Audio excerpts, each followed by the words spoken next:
Recording हो जाए। ठीक है, अब हमने कहा कि ना बात ये है कि हमने दो मेथड कर लिए, हमने फर्स्ट इन फर्स्ट आउट भी कर लिया, लास्ट इन फर्स्ट आउट भी कर लिया। एक हमने कंट्रोल ये चेक किया कि वहाँ पर कंट्रोल क्या होना चाहिए कि हम हमेशा चेक कर लें कि सेल से पहले जो इन्वेंट्री की वैल्यू है, और हम सेल करें जो इन्वेंट्री की वैल्यू हमने सेल की है और जो वहाँ पर लेफ्ट और बच गए हैं, इन दोनों का टोटल जो है should be equal to the inventory value. तो देखें यहाँ 350 प्लस 220 करेंगे तो इन्वेंट्री वैल्यू बहुत बराबर आ जाएगी। इसी तरह से अगर यहाँ पे 220 था तो यहाँ हमारे पास 370 था, तो इन्वेंट्री वैल्यू बराबर थी। ये हम पहले जो है वो अब देख चुके हैं। और मैं कह रहा था जब मैं अब इसकी और रिकॉर्डिंग करूँगा, इसकी मैं जब वीडियो रिकॉर्डिंग करूँगा उसके लिए हमारे पास यूट्यूब के लिए, तो उसमें मैं यहाँ पर थोड़ी सी और कम्प्रिहेंसिव करूँगा ताकि आपको और क्लियरली समझ आ जाए कि इसमें कुछ ट्रांजेक्शन और भी हैं, हम फर्दर परचेज भी कर सकते हैं, हम फर्दर सेल भी कर सकते हैं। ठीक है, तो अगर अभी मेरे पास टाइम हो तो अभी भी हम कर लेंगे। मैं चाह रहा हूँ कि लास्ट मैसेज हम कर लें ताकि हमारे पास जो है ये पूरा हो जाए। लास्ट मैसेज तो नहीं है, यानी कि आज की क्लास का लास्ट मैसेज कर लेंगे। अगली क्लास में हम जो है ये जो एलसीएम जो लिखा है लोअर ऑफ कॉस्ट और मार्केट मेथड, हम इंशाल्लाह नेक्स्ट क्लास में करेंगे ताकि हमारे पास क्लैरिटी आ जाए और मेरे पास भी जो है वो मैं ये बर्डन कम कर सकूँ, मैं आपके रिकॉर्डिंग करके ना उसे भेज सकूँ। मेरे पास काफ़ी जो है काम मेरे यहाँ डिपेंडिंग हो गया, मैं इसके लिए मदद हूँ। अच्छा, अब आप ये देखें कि वो कहते हैं ना नहीं आप ऐसे करें, आप वेटेड एवरेज मेथड फॉलो करें। अच्छा, मुझे अब आप में से वो कौन सा बच्चा बताएगा कि एवरेज मेथड में और वेटेड एवरेज मेथड में दोनों में क्या फ़र्क है? तो बच्चा ऐसा है बताए ये वेटेड एवरेज होता है, ये एवरेज मेथड होता है, तो जरा काइंडली मुझे कौन बताएगा? सर बताना क्या है? कि एवरेज मेथड और वेटेड एवरेज मेथड, एवरेज में और वेटेड एवरेज में क्या फ़र्क होता है? एवरेज में क्या फ़र्क होता है और वेटेड एवरेज में, दोनों में अगर फ़र्क निकालना चाहें तो क्या फ़र्क होता है? सर एवरेज तो हम जिस तरह एवरेज निकालते हैं उसी तरह होता है, लेकिन वेटेड एवरेज में हम एक वेट्स भी लगाते हैं ना, मतलब आप एक नंबर असाइन कर देते हैं और उससे प्रायोरिटाइज कर देते हैं कुछ चीजों को, तो वो वेट्स उनको कहते होते हैं यूजुअली, है ना? जी आप ठीक कह रहे हैं। सर एवरेज में मेरे से आप सबको ऐड कर देते हो ना, उसके बाद आप उसका निकालते होगे, और दूसरे का मुझे नहीं पता सर। तो बात जो है तारीफ ने से बताया कि एवरेज को हम एवरेज ले देते हैं, वेटेड एवरेज वेटेड एवरेज ले देते हैं, ऐसे है। एवरेज को एवरेज लेते हैं और वेटेड एवरेज को वेटेड एवरेज ले देते हैं, तो ये हमारे पास दोनों में फर्क है, हम वेट भी असाइन करते हैं। अच्छा, अब देखें मैं आपको बता रहा हूँ, ये मैंने यहाँ पे कुछ ना एग्जाम्पल लिखी है। ये फर्ज करें हमारे पास 20 यूनिट्स हमारे पास 10 के थे और 25 हमारे पास जो थे वो जो थे 11 के थे, 30 हमारे पास जो थे 35 12 के थे और 30 हमारे पास थे। मैं इसको तो और चेंज करता हूँ, मैं कहता हूँ 30 हमारे पास 13 के थे। ठीक है ना, तो अगर मैं इन चारों को जो है ऐड करूँ, ये चार चीज़ें ना, उसको टोटल को, ये टोटल आता है इसका, अगर देखें यहाँ पर 46 आता है और उसको मैं 4 पे डिवाइड कर दूँ तो मेरे आंसर क्या आएगा? 11.5 आएगा। क्या आएगा आंसर? आएगा 11.5 आएगा। तो लेकिन ये देखें कि वेट हर एक का डिफरेंट है। इसका वेट जो है वो 20 का वेट कम है, अगर मैं सिर्फ 20 बजाय इसको मैं 10 कर दूँ, तो वेट और कम कर दूँ मैं, तो सिंपल एवरेज मेरे पास सेम रहेगी। देखें ये अभी भी 46 11.5 चार काउंटर रहेंगे, ये सेम रहेगी। और मैं अगर यहाँ पर जो है एक लाइन और इंसर्ट कर दूं ताकि आपको समझ आ जाए, तो इसको मैंने कह दिया कि, और इसको मैं एक डब्बा सा बना के इसको अलग कर दूं ताकि मिक्स ना हो। ये मेरे पास जो है ये एवरेज, एवरेज जो प्राइस निकालूंगा मैं, तो मैं क्या करता हूँ कि इन चारों का सम करूंगा मैं। ठीक है, मैं इसका सम कर देता हूँ।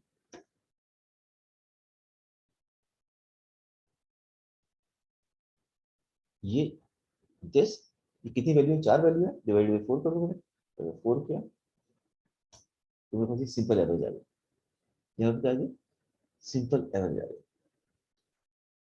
और ये देखें, ये सिंपल एवरेज में अगर यहाँ से यहाँ देखो, ये भी नजर आ रहा है सिंपल एवरेज। ये 46 टोटल बनता है 4। मैं यहाँ पर यूनिट जितने मर्जी चेंज करूँ, ठीक है ना, मैं 25 की बजाय यहाँ पर जो है 40 कर दूँ, तो ये मेरे पास एवरेज चेंज नहीं होती, एवरेज मेरे पास चेंज नहीं होती, ठीक है ना। मैं यहाँ पर 16 कर दूँ, मेरे पास एवरेज चेंज नहीं होती, लेकिन वेटेड एवरेज हर दफा चेंज होती है। अब देखिए वेटेड एवरेज कॉलम है ना, इसको आप गौर से देखें। मैंने क्या किया कि मैंने हर यूनिट्स को प्राइस से मल्टीप्लाई किया, उसकी एवरेज निकाल लिया। एवरेज निकालने के बाद मैंने इसको this divide by total unit से मल्टीप्लाई कर दिया। टोटल यूनिट्स कितने हैं हमारे पास? 120 है। अब देखिए जैसे मैं यूनिट चेंज करता हूँ, अभी मेरे पास वेटेड एवरेज प्राइस कितनी है? 11.67 है। मैंने इसको किया कि ना, इसको जो है मैं 10 कर दूं, तो एवरेज तो सेम रही है, लेकिन वेटेड एवरेज चेंज होगी। मैं इसको 20 कर दूं, अगेन एवरेज सेम है, वेटेड एवरेज चेंज होगी। इसका मतलब जितनी जिसका वेट है उस हिसाब से जो है एवरेज जो है वो चेंज होती है। इसको हम कहते हैं वेटेड एवरेज, राइट। कि जिसका जितना वेट है, एवरेज उससे करीब आने की कोशिश करेगी। अगर हाई एवरेज जो हमारे यूनिट ज्यादा है, तो उसकी प्राइस जो है वो उसी के नजदीक आने की कोशिश करेगी जिसकी वेट ज्यादा है, राइट। तो अब हमारे पास ये 11.6 है। इसका मतलब ये है, क्योंकि ये हमारे पास 13 वाला भी आइटम है, 35 वाले, 12 वाले भी आइटम है, तो जो हमारे पास एवरेज प्राइस आई है 120 यूनिट्स की, वो आई है 11.6 आई है, जबकि सिंपल एवरेज हमारे पास 11 ही रहेगी। अब किसी बच्चे को इसमें कोई प्रॉब्लम कुछ समझ आया या नहीं आया? एवरेज और वेटेड एवरेज में फर्क समझ आया?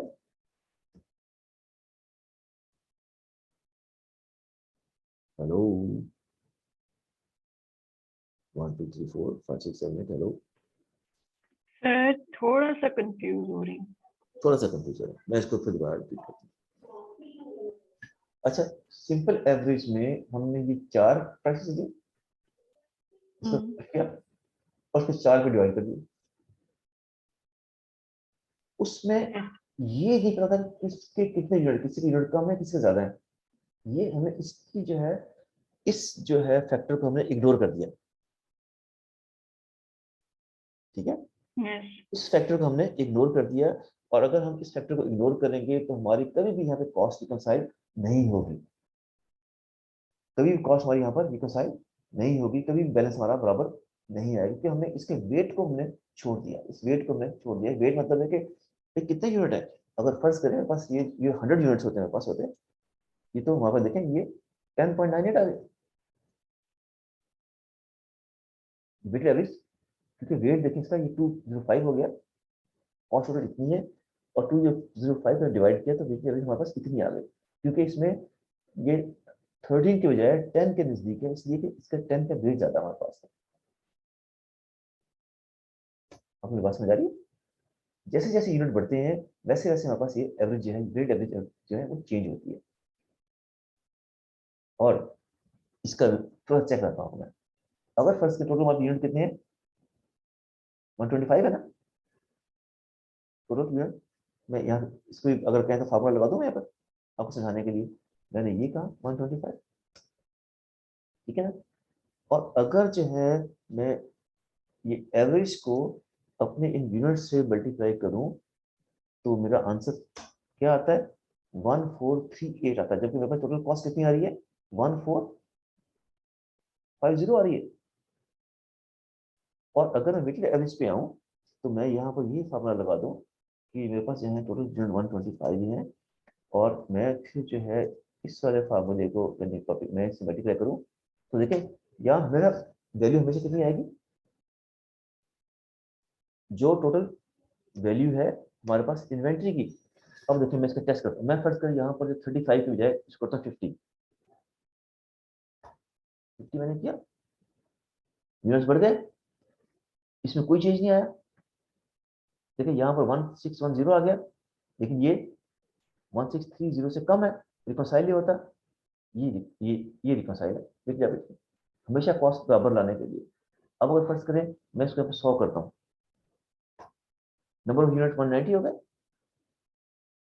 ये इसमें कोई चेंज नहीं आई। जबकि यहाँ पर जो है वैल्यू चेंज हो गई, ये 2230 इससे मैच करता है। तो वेटेड एवरेज में हमारे पास टोटल कॉस्ट जो है वो मैच करती है, सिंपल एवरेज में टोटल कॉस्ट जो है वो मैच नहीं करती। तभी थोड़ा सा समझ आया, फिर नहीं आया? यस सर, लेकिन ये वेटेड एवरेज 11.74 ये आपने कैसे निकाला? हाँ, ये मैंने कैसे निकाला ये मैं बताया पहले। टोटल कॉस्ट, ये टोटल कॉस्ट है, ठीक है ना।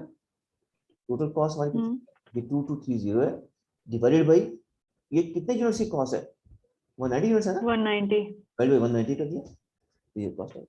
अब अगर ये यूनिट जो है मैं 50 करूंगा तो ये यूनिट्स कितने हो जाएंगे, 10 हो 210। गए। तो देखें ये 2490 हो गया। अगर मैं फॉर्मूले को देखूं आपको तो ये देखें, तो ये 2490 डिवाइडेड बाई 210 करेंगे तो ये आ जाएगा। और आंसर इसका हमेशा जो है ना वो जब मल्टीप्लाई करेंगे इसको हम यूनिट से तो सेम आएगा, जो कि हमारी यहाँ कॉस्ट आएगी इससे सेम आएगा। ये देखिए सेम है, और ये सिंपल एवरेज में सेम नहीं आएगा। ठीक है, चलिए इसको आप और से दोबारा देखिएगा तो आपको ज़्यादा समझ। अब इसको जब यहाँ अप्लाई करके देखते हैं। अच्छा, मैंने यहाँ अप्लाई किया तो जब मैंने दिसंबर को नहीं परचेज की तो क्योंकि हमने एवरेज निकालना है, तो टोटल यूनिट कितने बन जाएंगे, 24 ये थे, 30 में बस ये थे, तो 24 प्लस 30 कितने बनते हैं, 54 बनते हैं, राइट जी। और टोटल प्राइस कितनी बनती है, मैं पहले इसको सारा जो है ना बाकी सारे फिलहाल इसको जरा मैं क्लियर कर दूं। अच्छा, अब टोटल प्राइस कितनी बनती है, देखें 240 पहले मेरे पास थी, 240 प्लस 330, 570 हमेशा आना चाहिए ना, 570 आ गई। लेकिन ये यूनिट अब ठीक नहीं है, अब यूनिट प्राइस निकालने के लिए मुझे क्या करना पड़ेगा कि मुझे 570 डिवाइडेड बाई टोटल यूनिट्स, तो ये जो इसकी कॉस्ट आती है वो मैं इसको अगर जो है बड़ा करूं तो ये आती है 10.56 आती है। सर ये आपने 11 से 10.56 क्यों की है? हाँ, एवरेज कर लिया ना, 24 प्लस 30 मैं लिख रहा हूँ 24 सॉरी 24 प्लस 30 कितने यूनिट बन गए, जमा किए कितने बन गए, 54। 54 बन गए। इन दोनों की प्राइस कितनी बन गई, इसकी प्राइस कितनी थी, 240 थी टोटल, यस। इसकी टोटल प्राइस कितनी है, 5 330 है, नहीं, 330। ठीक है। इन दोनों को जमा किया तो क्या आ गया मेरे पास, 570। 570 आ गया। तो 570 टोटल कॉस्ट है, टोटल यूनिट्स कितने हैं मेरे पास, 54 है। इसकी जो है वो मेरे पास जो है एवरेज प्राइस कितनी बनती है, 570 डिवाइडेड बाई 54, आंसर क्या आ गया, 10.55556। ये 10.5556 आ गया ना, एवरेज यूनिट कॉस्ट आ गई, यस। ठीक है ना। अब ना तो ये 10 है ना ये 11 है, ये इन सब यूनिट्स की टोटल कॉस्ट आ रही है वो 10.56 आ रही है, जो कि वेटेड एवरेज है। अब कुछ क्लियर समझाया बेटा। Yes sir. अच्छा, अब मैं क्या करता हूँ, अब मैंने यहाँ पर जब यूनिट सेल किए मैंने मैंने 20 यूनिट सेल किए तो यहाँ प्राइस 11 तो नहीं आएगी ना, यहाँ प्राइस 11 तो नहीं आएगी ना, यहाँ तो ये प्राइस आएगी ना। तो कंट्रोल सी, और मैंने यहाँ पे रखा इसको, और मैंने इसको जनाब ये पेस्ट कर दिया वैल्यू के साथ, इसके मैंने जो है एंटर कर दिया। तो अब मेरे पास बाकी यूनिट मेरे पे कितने बच गए, बाकी यूनिट कितने बच गए मेरे पास बेटा, 54 में से 20 निकाले, बाकी कितने यूनिट बच गए, 34 बच गए। 34।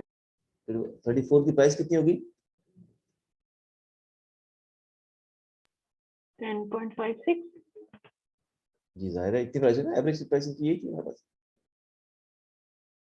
तो इसकी वैल्यू कितनी आएगी, दिस मल्टीप्लाइड बाय दिस, ये हमारे पास इसकी प्राइस है। अब अगर जो है मैं इन दोनों को सम करूं कि ये मेरी कॉस्ट ऑफ सेल है और ये मेरी जो है इन्वेंट्री है, इन दोनों को मैं जमा करूं तो मेरा आंसर कितना आना चाहिए, 570 ही आना चाहिए।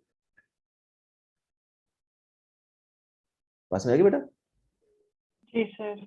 कि टोटल वैल्यू जो है हमारे पास जो है वो सेम रहेगी, लेकिन यहाँ पे हमने क्या किया कि हमने यहाँ पर जो है वो एवरेज मेथड फॉलो किया, इसको वेटेड एवरेज मेथड फॉलो किया। वेटेड एवरेज मेथड में हमने इसका वेट निकाल लिया, हमने 30 और जो है इसको जब इन दोनों को जमा किया हमने, तो हमारे पास जो है ये हमारे पास वैल्यूज आ गई, और इन वैल्यूज को जब हमने आगे जाके जब डिवाइड किया तो हमारे पास जो है ये एवरेज प्राइस आ गई।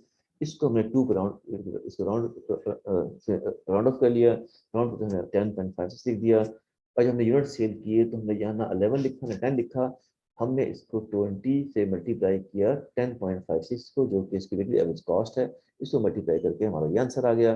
बाकी यूनिट बच गए, कितने बच गए? 34 बच गए, क्योंकि अब इन दोनों की प्राइस जो है, यूनिट कॉस्ट जो है वो सेम है, सॉरी प्राइस का यूनिट कॉस्ट सेम है। इस कॉस्ट को जब हमने मल्टीप्लाई किया तो हमारे 358.89 आ गया। तो जब हमने ये जमा इनको ऐड अप किया कि जितनी कॉस्ट ऑफ सेल और हमारी वैल्यू को जमा किया तो इतना आ गया। अब अगर अगर मैं इसकी एंट्री रिकॉर्ड करता अपने पास, तो मैंने जिसकी एंट्री जैसे रिकॉर्ड करनी थी, तो यहाँ पर जो है हमारे पास जो है थोड़ी मिनिमाइज कर देता हूँ, तो ये हमारे पास कॉस्ट ऑफ गुड्स सोल्ड आ जाएगी 211.11, और यहाँ पे आ जाएगी 211.11 आ जाएगी। और अगर जो है मैं इसके लिए एक और जो है स्टेटमेंट बनाऊं और उसमें देखूं कि ये जो है इसको मैंने राउंड ऑफ कर दिया है, ये 211.2 कर दिया, इसको भी हम भी यहाँ पे जो राउंडिंग कर देते हैं 2 कर देते हैं, ताकि हमारे पास जो है वो सेम आ जाए, और अगर नहीं करें तब भी ठीक है। तो इसको जो है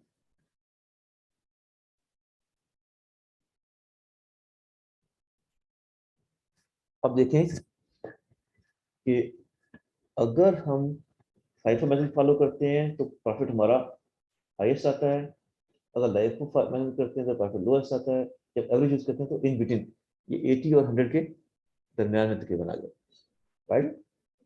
तो इस सूरत में हमारे पास जो है ये प्रॉफिट जो है वो 30 से कम है और 10 से ज़्यादा है और 18.8 है।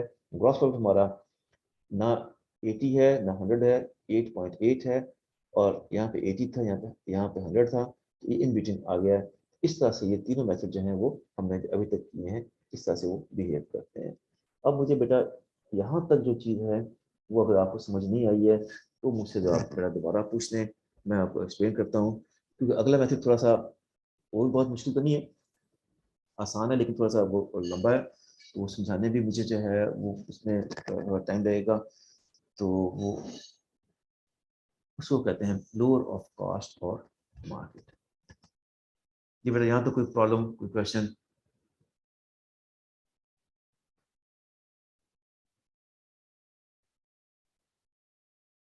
जी सब खामोशी तारी है।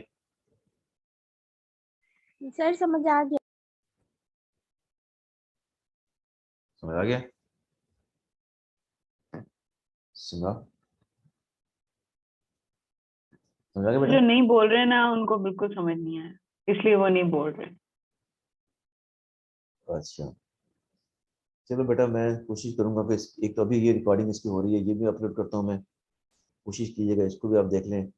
फिर ये है कि मैं इंशाल्लाह एक आध दिन में, क्योंकि मंडे को आपकी छुट्टी है, तो मैं 2 लेक्चर का रिकॉर्ड करता हूँ, तीसरा पर्सन रिकॉर्ड करता हूँ, तो मैं रिकॉर्ड कर इसको अपलोड कर देता हूँ। ठीक है बेटा, और कुछ क्वेश्चन, कुछ क्वेरी, कुछ पूछना हो?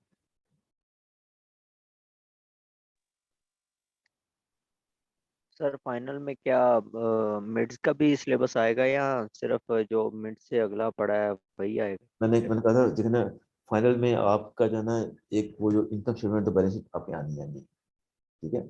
फाइनल हमने उसके बाद पढ़ा, जो हमने अकाउंटिंग साइकिल का जो आखिरी चीज़ें हैं वो थोड़ी बहुत आएंगी, वो ज़्यादा नहीं आएंगी। फिर हमने यहाँ पे पढ़ा था, एक हमने चीज़ें पढ़ी थी, जो हमने पढ़ा था मर्चेंडाइजिंग बिजनेस। मर्चेंडाइजिंग बिजनेस का वो आएगा आपके पास, इसके बाद जो है बैंक रिपोजिशन आएगी, इसके बाद डेप्रिसिएशन आएगी, इसके बाद जो है आपके पास जो इन्वेंट्री आएगी। ठीक है, कुछ डेफिनेशन आएंगी जो मैंने पहले पढ़ी है, कुछ एक आध और डेफिनेशन होगी वो मैं आपको वो भी मैं बता दूंगा फिर डेफिनेशन क्या है। सर प्लीज लेक्चर्स में ना इनका भी एक छोटा सा वो बना के तो दे दीजिएगा ताकि उस हिसाब से तैयारी कर लें। जी एहतशाम साहब, जो जैसे आप हुक्म देना बिल्कुल कर देंगे। जी सिमरा बेटा बोलो। सर एक सेकंड, मैंने ये पूछना था कि ये आपने वेटेड एवरेज का तो 11.86 जो निकाला था वो समझ आ गया था, वो total cost divided by total units किया था आपने, लेकिन एवरेज वाला 11.5 वो कैसे निकाला था आपने? अच्छा बेटा, एवरेज में हम क्या करते हैं, हम इसको जो इसका वेट है उसको इग्नोर कर देते हैं, यूनिट्स को हमने एवरेज में यूनिट को इग्नोर कर दिया। हमने सिर्फ ये चलाया ना, ये जो जो प्राइस लाइन है, सिर्फ प्राइस को हमने टोटल किया जो 46 आता था। ठीक है, और ये कितने, ये हमारे पास यानी नंबर ऑफ आपका ट्रांजेक्शन कितनी थी, 4 थी ना, 4 टाइम थे ना ये, 1 2 3 4। तो एवरेज क्या होता है कि हम उसको 4 पे डिवाइड करते हैं। तो मैंने 46 को अगर मैं 4 पे डिवाइड करूँ तो 11.5 आ जाएगा ना। सिंपल सिंपल, ये सिंपल एवरेज होती है। इसमें हमने इसको इग्नोर करते हैं, वेट को इग्नोर करते हैं।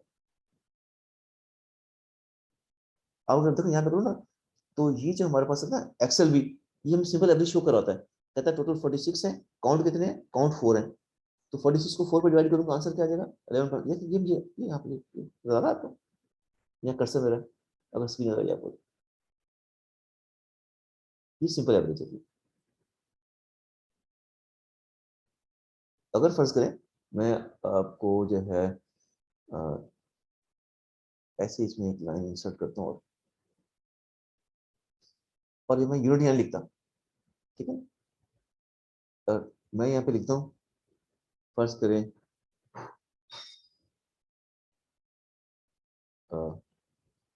12। ठीक है ना, अब कितने चीजें होगी, 1 2 3 4 5 होगी ना, राइट। ये 5 थिंग्स वापस हो गई। ये 5 कैसे करूंगा, अब देखो किसने किया था, 59 डिवाइडेड बाई काउंट कितने, 5, काउंट पे डिवाइड किया तो 11.8 आ जाएगा। ठीक है, ठीक है बेटा, समझ आइए आपको।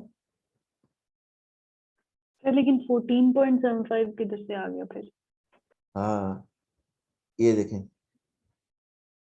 ये कितना है, 59 है। 59। हाँ जी, इसलिए कि ये जो है फार्मूला जो है वो यहाँ पर ठीक नहीं है, यहाँ मैंने 4 लिखा ना यहाँ पर, तो मुझे यहाँ पे कितना क्या करना पड़ेगा, मुझे एफ 5। पाके इसको 5 करना पड़ेगा। आपने बिल्कुल सही आइडेंटिफाई किया बेटा, शाबाश, 5 किया। तो अब ये कितने यूनिट है हमारे पास, 5 है, 11.8। अब मैच करके ना, यस सर। ठीक है बेटा, कुछ समझ आया कि नहीं आया, कुछ क्लास चुप है सारी, मतलब समझ नहीं आ रहा। आई एम सॉरी बेटा कि मैं गलत टाइम पे आ गया हूँ, लेकिन मेरी क्लास से पूरी करनी चाहिए थी। पर कोशिश करें कि इसको कैचअप कर लें, कुछ बहुत मुश्किल नहीं है चीज़ें।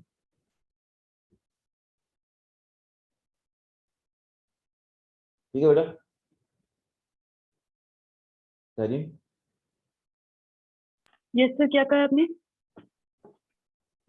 मैंने कहा कि मुझे खुद मज़ा नहीं आ रहा पढ़ाने का, जो क्लास में पढ़ाने का मज़ा वो डिफरेंट होता है। यहाँ पढ़ाने का मुझे पता नहीं चला कि कौन सा बच्चा पार्टिसिपेट कर रहा है, कौन सा पार्टिसिपेट नहीं कर रहा, लेकिन मजबूरी थी, वरना तो मैं कभी ना आता। तो सॉरी फॉर दैट। लेकिन अब आपने क्या करना है, आप, सर हमें बिल्कुल मजा नहीं आ रहा इस तरह पढ़ने में, क्लास की बात और होती है। हाँ ये तो है, क्या करें, तो मुझे खुद पता मजबूरी है। बस अल्लाह, मुझे भी सर। ये सारे बच्चे मुझसे नाराज हैं, चलो अल्लाह ताला आसानी करे। अच्छा बेटा, अब ये है कि आपने और अहमद हसन ने ये जो है अपना तहरीर, और अहमद हसन आप मिलकर मुझे ना अटेंडेंस भेज दीजिएगा, ठीक है, इस क्लास की। Okay sir. बहुत शुक्रिया, मैं इसका लेक्चर रिकॉर्ड में भेजता हूँ। I am sorry for that. Okay, अल्लाह हाफ़िज़।